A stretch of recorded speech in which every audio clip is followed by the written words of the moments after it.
ina kwanan ku? How is everybody? How is the morning?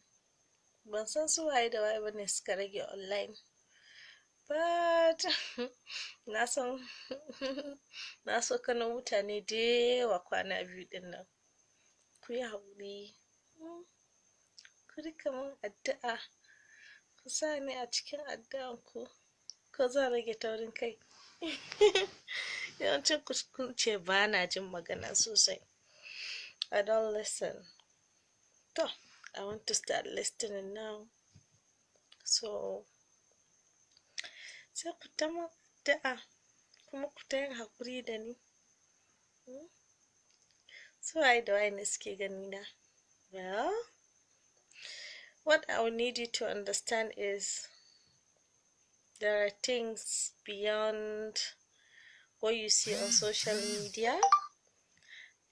Even though I'm not a fake person or I don't have double personality, but sometimes you need to appreciate me for who I am, because I try as much as I can to bring out the real me, not the fake version of me.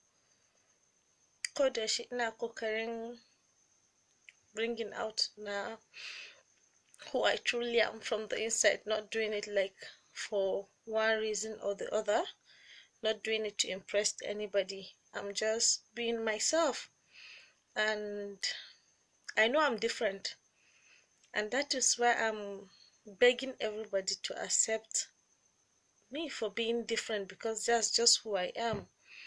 And ba wani abu nake so a wurin wani ba. Aure ya zo, zan yi aure, but that doesn't mean I shouldn't be happy because I'm thinking of getting married in the future. Kowa da irin